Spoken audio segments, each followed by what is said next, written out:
on to some other things, and we don't really have that completely set yet. Our teachers have been going this way and that. So today I'm just going to do kind of a one-time class here today, looking at the spiritual discipline of serving or service. And so one of the things I like to focus on when we talk about spiritual disciplines is looking at that word discipline. First of all, it depends upon who you talk to, the way they feel about that word. A child probably doesn't like the word discipline.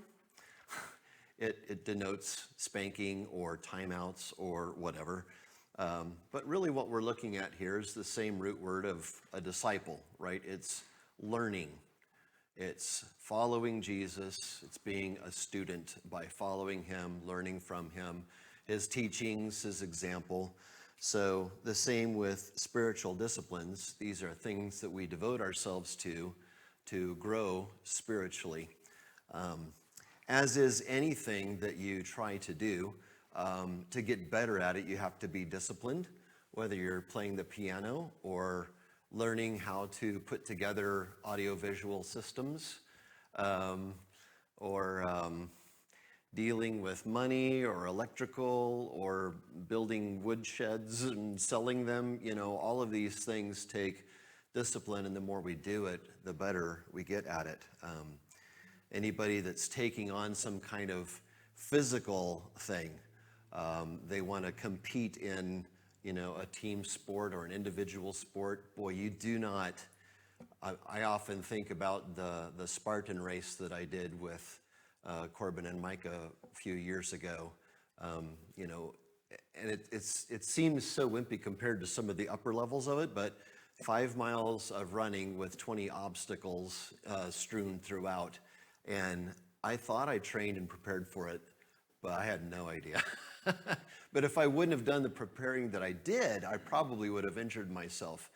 But you prepare for it so you can face it better. If you're disciplined, you grow in that, you get better at it. And so we've talked, and probably before we got into Galatians, I guess, we talked about spiritual disciplines of reading the Bible, of prayer, of worship.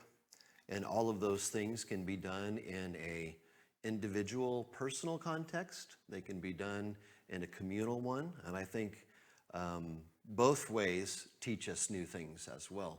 Like reading the Bible individually, daily, is an important thing.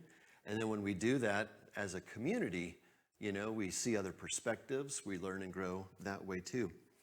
So same thing with service. Let's just start here by defining what service might be. Ideas?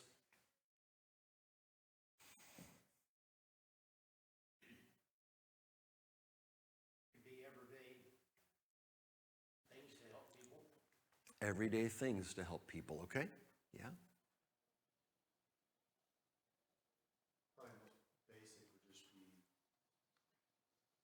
following God's will in every situation. Okay. Okay. Would be doing good to those that have been put in your place or put in your path. Yeah. To ruin the country. Okay. Whatever it is. Mm-hmm. Service is such a broad Yeah. term. Yeah. Okay. Okay. Yeah, it does have a broad outlook there. Okay. And service is within God's will. Other ideas? It's very, it's like teaching Sunday school, leading songs, preaching the word is a service for God. Okay. He Yeah. wants us to do. Sometimes, there's ones that want to go in the mission field, over in various countries, looks like something big, something great. Yeah. If we're not willing to do these, what we might think is small things, Yeah. but it's still a great service to God. How can he use us in maybe the greater? Okay, good. Yeah. So, yeah, what level of service is more important in God's eyes, right?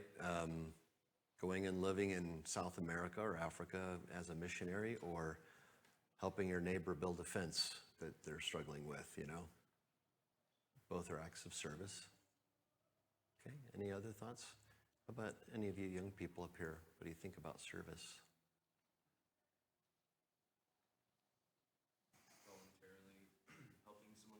Voluntarily helping someone else. Okay, all right. So, yeah, if it's a required thing, it may not be quite the same, right? I say, Gideon, you go and mow the lawn for Miss K. You're not going to get any pay for it, but go do it. She may see it as service. You probably feel like it's just a command and you're obeying. But that's not the same as serving. So volunteering, a voluntary thing, you don't have to do it. I think that's a good element to put in there. Yeah. Anybody else? Yeah, Adam? Jonas, to contradict that, Jonah served. Okay. That was not voluntary. Yeah, that's true. But he certainly didn't want to do it. Yeah, that's that part of it. Okay. He found out a lesson the hard way, didn't he? Yeah. Okay, Larry? Picking up trash alongside the road. Yes. Okay. Yeah. By the way, that's coming in about a month. So good reminder. This shocks people, but leadership in a biblical way is a form of leadership. And a lot of people, when I talk to them, whether it be in business or religious situations, always say if you want to be the best leader, you need to be a servant. Mhm. Serve. Yeah. Jesus was the best example of that ever. Yeah. George Washington, outside of religion, I think was one of the best leaders. Hmm. But what you do is you lead, but you're also serving. Hmm. That again that's a biblical leadership. Yeah. Okay. You don't lead to be in charge and say my way. You do it because you're serving people. Yeah. Okay. Yeah. Thank you. Yeah. Interesting. Yesterday it was Melina was asking me when we were coming back from an event that we were on. She said, you know, in our church, you're called minister, or you seem to go by that over pastor. What's the deal with that? You know, and I'm like, you know, either one is fine with me. I don't make a big deal about it or whatever. But in our heritage, minister is what we go with, and that, I mean, really translated as servant. There's an emphasis on service there. And, you know, the pastor side of things is kind of like a shepherd caring for the flock, which is a good image as well. Sometimes I think in our kind of broadly evangelical definition of pastor, it's often, well, this is the guy in charge. You know, this is like the CEO of the church or whatever. So I tend to shy away from that because of that connotation. But anyway, it was just something to make me think about service and what we do. We talk about that also in the military, right? Someone served. That's the language that we use there. So service is not only a Christian thing, but we certainly take our example, especially like Larry was saying about Jesus. And I like how you've talked about before, Larry, in being the owner of your business that you did. You know, you would also once a month clean the bathrooms, if that was right. Yeah, and you're like, you know, I'm not going to ask you to do something I'm not willing to do too. That's service, and that's a good form of leadership, is showing I'm not above, we're on that level there. So, yeah. In college, we had a friend that was like an evangelist, and one of his things was, he's like, I have decided to be a Christian. He's like, I'm good. I could go to heaven right now, but God has left me here on this earth. And so serving people and seeking the lost, he's like, why wouldn't I do that? Yeah. Like, I'm good. That's why I'm here now. Yeah, good. Just to see your life as, you know, now that I'm set in my salvation with Christ, Yeah. what's left for me to do here? Okay, good. Yeah. So, oh, Larry, go ahead. Yeah, Paul has says that he goes, I'm betwixt between wanting to go to be with God in heaven and being here to serve you. Yeah. Meaning that he has this struggle in his mind, like, God, I'm ready, take me now, but no, wait a minute, there's work to be done. Okay, right. Yeah, good. Yeah, so kind of like what Adam was talking about and Gideon here, and what you're saying, Trent, is, you know, we serve out of obedience to God. This that's his way. But it can voluntarily look a lot of different ways, right? Yeah. The second thing I have here on there, name some examples of people who served well in the Bible. And, Larry started right at the top, Jesus. And let's just take a moment here to read from John chapter 13. I think this is the passage that comes to my mind of an example of service. You can see the picture on your handout there, a picture of towels and a wash basin. This is Jesus taking the form of a servant, which is actually from Philippians 2, but we're going to look at John 13.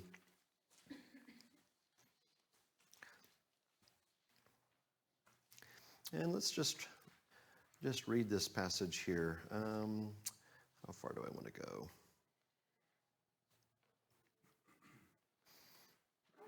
Let's go down through 17, chapter 13, 1 through 17, and we'll just read a verse apiece here. So let's start on that side. Lori, would you read the first verse, and then we'll move back, and then from the back forward, okay? Now before the feast of the Passover, when Jesus knew that his hour was come, that he should depart out of this world unto the Father, having loved his own which were in the world, he loved them into the end. You want to go to Mark? Verse 2, Eric or Sharon? During the supper, the devil having already put into the heart of Judas Iscariot, the son of Simon, to betray him. Jesus knew that Father had given him authority over everything, and that he had come from God and would return to God. Rose from supper, he laid aside his outer garments and taking a towel tied around his waist. After that, he poured water into a basin and began to wash the disciples' feet and to wipe them with the towel with which he was girded. Then cometh he to Simon Peter, and Peter saith unto him, Lord, dost thou wash my feet? Jesus answered and said unto him, What I do thou knowest not now, but thou shalt know hereafter. No, said Peter, you shall never wash my feet. Jesus answered, Unless I wash you, you have no part with me. Then, Lord, Simon Peter replied, not just my feet, but my hands and my head as well. Jesus said to him, the one who is bathed does not need to wash except for his feet, but is completely clean. And you are clean, but not every one of you. For he knew who was about to betray him. That was why he said, not all of you are clean. And he had washed their feet and put on his outer garments and resumed his place. He said to them, Do you understand what I have done to you? You call me teacher and Lord, and you are right, for so I am. If I then, your Lord and teacher, have washed your feet, you also ought to wash one another's feet. Back to you, Lori, verse 15. For I have given you an example that ye should do as I have done to you. Truly, truly, I say to you, as a slave is not greater than his master, neither the one who is sent greater than those who sent him. One last one, 17. Uh-huh. Okay, now that you know these things, God will bless you for doing them. Okay, so it's interesting here that we can see the way John lays this out, what happens. Verse 3, Jesus, knowing that the Father had given all things into his hands, that he had come from God, was going back to him, rose and served. So we get a picture of Jesus knows he has all of this placed in his hands. He's got the authority God has given him. And what does he do with that? He gets up and he serves. So it's a fascinating thing that John highlights here, how Jesus has all this authority and all these things placed before him, but he chooses to serve in this moment, knowing that the one that's going to betray him is right here and everything's in motion. He's going to serve. So service is seems to be this decision you make to put aside authority that you have, maybe, or to use it in a way that seems to be beneath, even when it's difficult. Actually, especially when it's difficult, maybe, you know. And then we have this example here of Jesus who, and if you look at Philippians 2, we'll do that later today in the sermon, but Jesus who had, you know, he did not count equality with God a thing to be grasped or held on to or exploited. He emptied himself. He let go of that, and he came to earth and he took on the form of a servant. And so Jesus lets that go, and that's why Peter so vehemently objects to Jesus washing his feet, right? You are my rabbi that I follow. This is way beneath you to wash my nasty feet. I mean, even today, as clean, people are washing daily, and they're wearing socks and shoes that are clean still. I mean, if I were to pull out a wash basin today and say, line up everybody, you'd be like, this is uncomfortable. You know, don't touch my feet, you know. And it was much worse then. Larry, what can you say? Well, I don't think we can overemphasize the impact of what Jesus did. Yeah. Not just then, but on the entire world. So when you look at it, Yeah. whether a person believes in God or is an atheist, few can deny that a man named Jesus lived. And he influenced more people in the world than any army, any kingdom. And he did it as an individual, again, without weapons of mass destruction. And he did it by being a servant. And yet we don't see that today when we look to leadership. Right. We don't put the two of those together. Yeah. And an incredible accomplishment by washing people's feet. Yeah. 2,000 years later, we still remember. Yeah. That's good, Larry. Thank you. Yeah, Ryan. And to piggyback on that thought, I mean, I don't know how many books I've read on servant leadership that point out that instance that he did that. And, you know, Yeah. and as leaders, what better thing that we can do is go to our people and do the things that they're doing Yeah. in order to learn more, to be better to them, you know. And Yeah. it's just an interesting concept that has always stayed with me from the first time that I Yeah. That's good. Yeah. Seems like there's, okay, so one thing that Peter says here when he's objecting to Jesus washing his feet is he's kind of like saying, this is beneath you, don't do this. Why else might he object to it? What else takes place in that?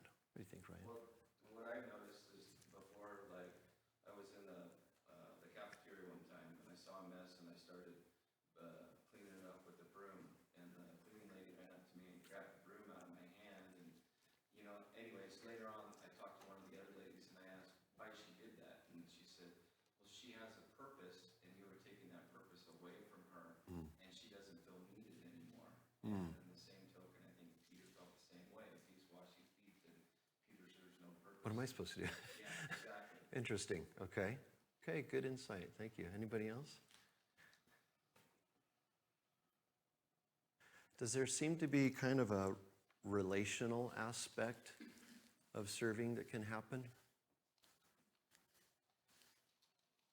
Do you know what I mean by that question?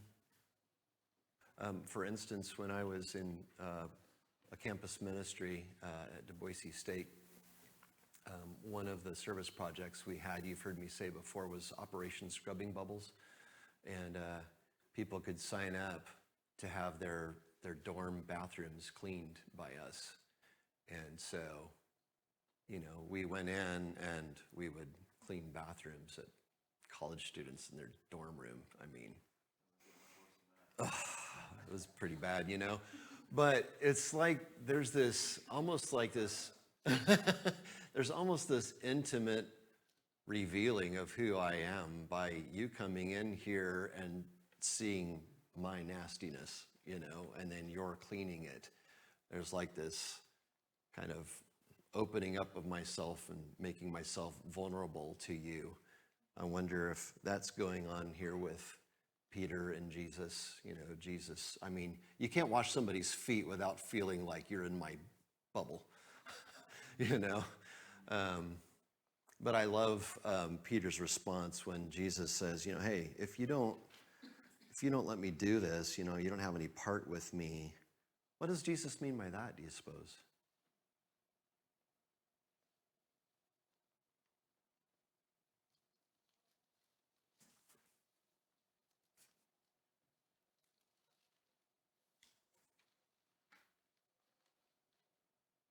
I mean, maybe, Jesus is about to do the most massive service thing he could do for mankind. And he's, if you're not gonna let me wash your feet, something that small, Yeah. then how can I be your savior? I don't know. Okay. Good thought. Yeah. Trent? Yeah, Larry?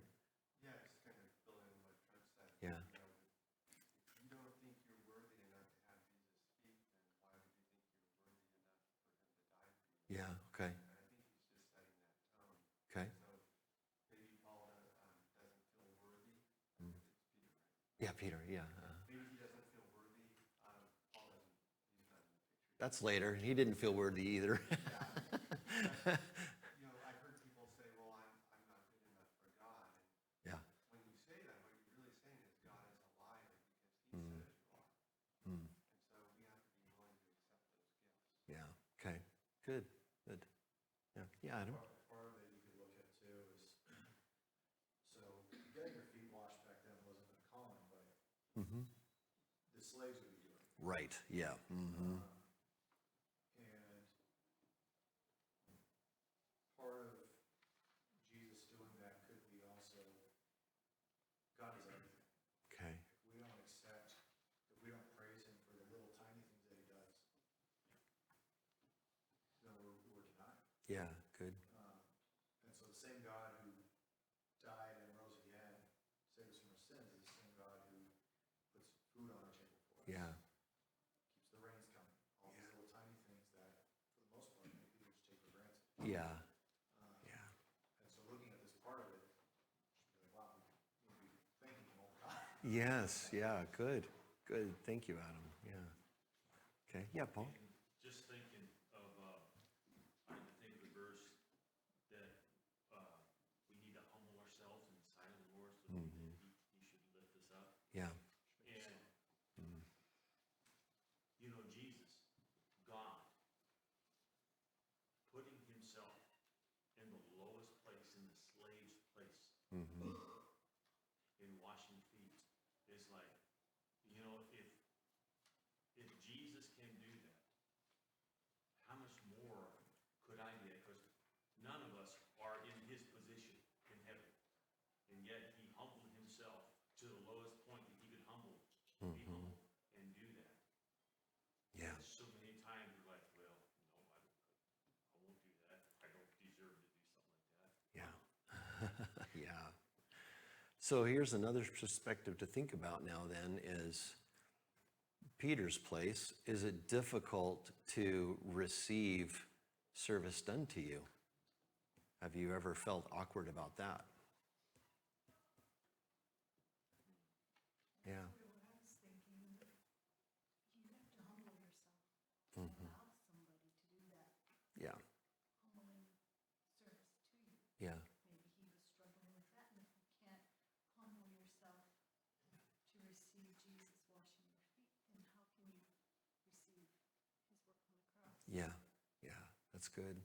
Yeah. So the act of service, there's a humbling done by the servant, and there's almost a humbling that's done by the receiver as well, It's like it encourages both sides to be humbled in that moment. And so I think that's one of the things that's going on here when he says to Peter, if you don't do this, you have no place with me, because he says here, I say to you, a servant is not greater than his master, nor is a messenger greater than the one who sent him.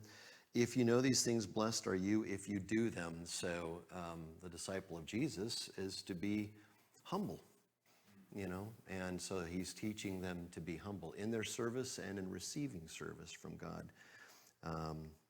And that's the expectation he has. I mean, you can go further on and you jump down to verses 31 through 34 there, and he talks about this new commandment that I've given to you, loving one another.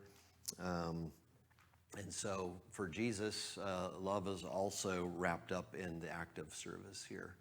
you know, and Jesus doesn't serve without love. So there's a great example of service here. We started right at the top. Can you think of other examples of service in the Bible? Other people that did that?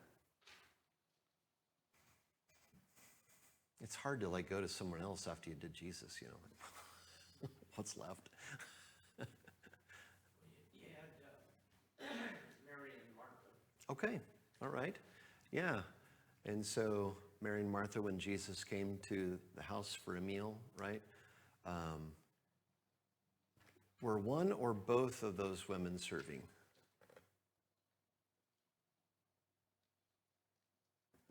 It seems tricky, doesn't it?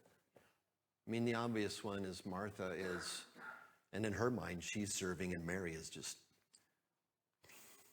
making her really upset. She'd be really lazy, right? So Martha is preparing the meal. She's running around, she's doing stuff, and Mary's just sitting there listening to Jesus. So, but Jesus seems to take, he lifts Mary up. Hey, she's chosen the better option here. So not that Jesus didn't want a meal and he didn't appreciate what Martha was doing, but it seems like there's a service that Mary is rendering here too in listening to Jesus, showing that he is important. So a simple way to serve somebody is just turn off the television, put aside your stupid smartphone, you know, and just listen to somebody, you know. Jones is telling me about all these inner workings of a car engine that I'm like, I'm going to glaze over pretty soon. But because I care about him, I'm going to do the service of listening to him and try to keep eye contact with him. You know, it's a simple thing we can do. Okay. You know, thinking of the servant and receiving, there has to be receiving in order to be a servant. Yes. And so the one, actually the Bible says it's more blessed to give than it is to receive. So there has to be receivers. Okay. You know, sometimes we, you know, think like, well, no, I provide for my own. You know, we like to be all sufficient. You Yeah. know, but we need, yeah. If we believe that it's more blessed to give than to receive, whatever service that might be, we have to be willing to humble ourselves and say, Yeah. agree, you know. Interesting. Yeah, good. Good.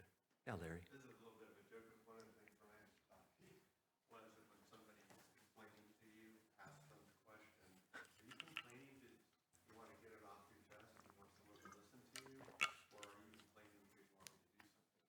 Yeah. Yeah. Yep. Yep. And we're in that position plenty. I didn't use it to Larry. Okay, that's good. He didn't say it directly to you. Okay, yeah. A hypothetical person, right? Yeah, okay. Oh my. It's going to be a conversation after church today. Yeah, so yeah, that is an interesting take. You know, somebody has to humble themselves to receive it, which opens up the blessing as well of service. Yeah. Well, let's move along here. I have a quote here by E.M. Bounds. He wrote, "If two angels were to receive at the same moment a commission from God, one to go down and rule Earth's greatest empire, the other to go and sweep the streets of its meanest or most average or low village, it would be a matter of entire indifference to each which service fell to his lot, the post of ruler or the post of scavenger, for the joy of the angels lies only in obedience to God's will." Can you imagine one of the angels refusing to serve? So now we can put ourselves in the position of either of those angels, and, you know, we might have our druthers of which one we would rather do. But to Adam's point earlier here, obedience to the Lord means I take my own part of it out. It doesn't matter. It should not matter to me which makes me look better, which is more important in the world's eyes. You know, I'm looking to serve the Lord however he deems it fit for that moment. Yeah, I was thinking of my next term to do the class and possibly looking at authority and what is it, biblical authority. But Okay. the key phrase here in this quote and what you mentioned Yes, yeah, So our service has to be in line with God's will. yeah. Yeah, good. We see with Jesus' example too, the act of service that he does, washing his disciples' feet, is not seen. Okay. That's in private, taking care of his own. And I think a lot of times we overlook like our siblings or like, you know, those closest to us, and we go out for that big service, like I'm doing something in the church or, so like service is service and obedience to God. Mhm. You should be the same. We should be the same. You know, no matter who. You know, don't overlook anything. Yeah, But, you know, just be a servant, a true servant. yeah, In all. yeah, that's good, Trent, yeah. Yeah, there. I'm sorry, I'm talking too much. No, not at all. One of the things that Jesus did amazing was he supported and let his disciples know how important they were. And in modern day leadership, one of the biggest problems I believe leadership has, and this has been proven by studies, is not recognizing the employees Mm. and saying, well, if you're grown up, you're mature, why do I have to say thank you? Or why do I have to say good job? Or why do I have Yeah. to give you this award? Uh-huh. And what the study shows is that those awards and that appreciation really goes a long way. Yeah, yeah, And Jesus, again, here, when you look at his disciples, with the exception of Judas, they were committed to him. mhm. Yeah, yeah, good, good. Ryan? Piggyback on what Trent said with service, sometimes we really gotta look through a different camera lens or get out of our own way, because there's times that, you know, we say that, you know, we're bringing people to God, when all we're saying is, hey, you should come to church on Sunday. Yeah, You know what I mean? And we feel like we're serving God, but did that really do us service? Did we go out of our comfort zone, out of our way to do it? Mhm. You know? Yeah, And yeah. I think we've got to look at it sometimes that true service is getting out of our comfort zone, going just a little bit more than just a welcome to the church. You know? Okay, yeah, okay, good, If somebody comes to church, it's like a fruit of all the service you did before that, good. right? It's not the end, or it's not Yeah, the initial, I don't know what I'm saying, but. yeah, yeah, that's good. And Adam, I think I saw your hand? Yeah, from a big perspective, you know, instead of taking the small detail like Joshua, says, as for me and my house, we will serve the Lord. Okay. And then you look at what he did, Mhm. which you could say, oh, look at what he did, but no, he was doing that in service to God, in service to his family, in service to his nation. Mm-hmm, And then the question here, can you imagine one of the angels refusing to serve? mm-hmm. That's the source of our issues. Okay, yes, yep, yeah. So, yeah, we're looking to obey our Lord in whatever task he calls us to. So, do we sometimes refuse to serve God in ways that we don't want to? And what are the reasons maybe we refuse or ignore? I mean, one could be. Okay, out of your comfort zone, right. Okay, all right, too busy. Lots of stuff going on. Yeah, Larry? This is kind of personal, but up in Adams County, there was a celebration for the sheriff getting reelected. And there were a lot of working people there at that celebration. And before anyone ate, he said, I want to lead a prayer. And I was like, oh, my goodness.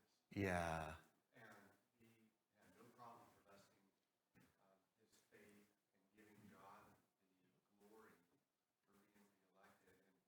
And it even made me uncomfortable when I'm like, wow, that is a strong man. yeah, that's good. Ryan reminds me of the link you shared of that singer. Tell me about it. Tell us about it. I was watching a YouTube about a singer, and you know, he was a baby Christian, as he said, and he's a big country singer. And he said, you know, as I went through my steps of Christianity, you know, I end my concert with, "God, I want to thank the man upstairs." And he said he had a very blunt cowboy preacher, and he says, "Why do you think the man upstairs? Who is that guy? Is that the guy in the sound booth?" You know, he says, "Why don't you say your Lord and Savior Jesus Christ?" And he says, Yeah. "Boy, I felt small." Yeah, Because I felt uncomfortable. And he says, "Man, every show off saying that, and I end every show with that. And I think that's kind of what we learned yesterday. Yeah. You know, the reason why we don't serve is we're either discouraged from it, we're whatever those 4 Ds were yesterday. That Yeah. I think of. We went to a neat conference yesterday. Yeah. Discouraged, dismissed, Deceived? Deceived. But to me, it's Don't care. I don't. talking, it was doubt was another one. Okay. I think that's the reason why we don't serve. Yeah. Is because the great deceiver puts that in our Yeah. head that, you know, you're doubting what, if you have the ability to bring someone to Jesus, or doubting your Yeah. abilities to help somebody, you know, whatever it may be. You know, it'd be like me going over to Eric's house and say, I'll help you with electricity, and they're all different colored wires. I started doubting myself being colorblind, but I would want to go serve, but I would doubt myself. You Yeah. know what I mean? And Eric would probably not receive that service from you, I'm guessing. Oh, man. Well, this is a good thing for us all to think about, and I hope you'll chew on that more. When an opportunity to serve comes, what is it within you that why are you trying to refuse it? Why are you not wanting to do it? And then root that thing out, because that's an idol standing in the way of obeying the Lord, you know? Yeah, Larry. This is a personal story, but this was years ago, where have you ever done one of those things where you fill out the surveys and there's like 200 questions and then they tell you the type of person you are? Yeah. Well, after I filled that out, the guy was to it and he goes, oh, you're one of those self-serving, self-sacrificing people, that if you want something done right, you feel like you got to do it yourself. And he went on, and at the end I said, you make that sound like that's a negative. But there is this idea in today's world that, take care of yourself first, then take care of other people. Mhm. And that's totally not what Jesus did. Yeah, okay, interesting. He took care of other people. Yeah. Way beyond what Jesus did. Yeah, okay. It kind of turns from that into, you know, not just us doubting ourselves, but then it becomes doubting God. Like, I don't have time to do this. I have, you know, a livelihood or whatever. And I'm speaking to myself here too, but I'm saying I doubt God's going to take care of me if I spend the time to do this service. Yeah, So like deeper than we really even think about it on the surface. yeah, But saying I don't have time to do that because I have to go make money for myself. yeah. So there can be an element of trust that we have to put in the Lord. Yeah, yeah, right. Just blow it off. Sorry, guys, I got to serve God this week by going up to the mountains and having a good time. Anyway, we're running out of time here, so let's look at this section here with some open blanks. What attitudes can help us serve better? So I wonder if I could just have some volunteers to read each one of these. Deuteronomy 13, verse 4. 13:4. Got that, Paul? You shall walk Okay. after the Lord your God and fear him and keep his commandments and obey his voice, and ye shall serve him and cleave unto him. Okay. In that passage, motivated by what? Maybe read it one more time. Ye shall walk after the Lord your God and fear him and keep his commandments and obey his voice, and ye shall serve him and cleave unto him. Okay. Fear of God. Okay. Fear God. What I'm looking for is obedience. Okay. So, but yeah. So motivated by obedience, fearing the Lord, our walk. Okay. Obedience. And how about I just hand these out to several different people and then we'll move our way through them. 1 Samuel 12:24. Who might do that? Okay, Adam. And then Psalm 100, verse 2. Thank you, Jones. How about Isaiah 6 through 8? Thank you, Faye. Galatians 5:13. Somebody might know where to find this since we've been in it for months. Galatians 5:13. 5:13. Yeah, but you already did one. Thanks, Heather. And then John 13. We're already there for this one. 12 through 16. And we'll just leave that open because we've already read that. Okay. So 1 Samuel 12:24. Motivated by what? Only fear the Lord and serve him faithfully consider what great things he's done for you. What did you say, Hannah? Grateful. Yes, gratitude. Consider what great things he's done for you. If you were thankful for what God has done for you, if you have gratitude in your heart, it's easier to serve. Okay, how about Psalm 100, verse 2? Serve the Lord with gladness. Come into his presence with singing. Okay, motivated by gladness. Yes, motivated by gladness. Obedience, gratitude, gladness. Isaiah 6, 6 through 8. Then flew one of the seraphims unto me, having a live coal in his hand, which he had taken with the tongues from off the altar. And he laid it upon my mouth, and said, Lo, this hath touched thy lips, and thine iniquity is taken away, and thy sins purged. Also I heard the voice of the Lord saying, Whom shall I send, and who will go for us? Okay, so Isaiah here receives this hot coal from the altar, and the messenger says, your iniquity has been taken away. What's another, just one word we use for that? Our sins are forgiven. Okay? Motivated by forgiveness, not guilt. Boy, that's a big difference in wanting to serve. If I'm guilted into it, I might get the job done, but it'll be subpar, and the person getting the service probably will not feel like they were served very well either. But if I'm feeling forgiven by the Lord, my service, it takes it up another notch or two. How about Galatians 5:13, motivated by? For you were called to freedom, brothers.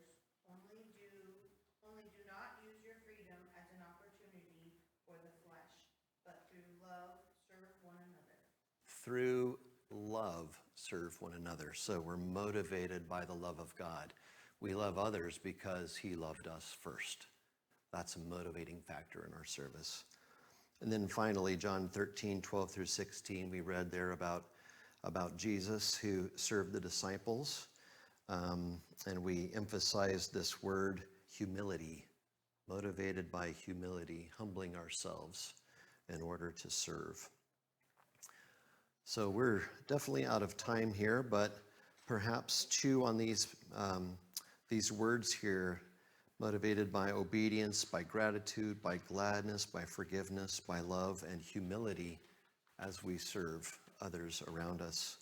And then I'm just going to leave this last sentence for you to consider, and I hope that you will actually do something about it. Name one act of service that you will do this week. And I would say something that's out of the norm. Not that you can go, well, every Tuesday I do this, so I'm just going to count that. No, I mean, if it's already part of your thing, don't count that. Name an act of service that pushes you out of your comfort zone, that's maybe, out of your normal routine, that might be a little bit more demanding for you, that won't get any recognition by anybody else, but just obeying the Lord because you're filled with gladness and gratitude, motivated by the love of God. Okay. Thank you, everybody, for your time today.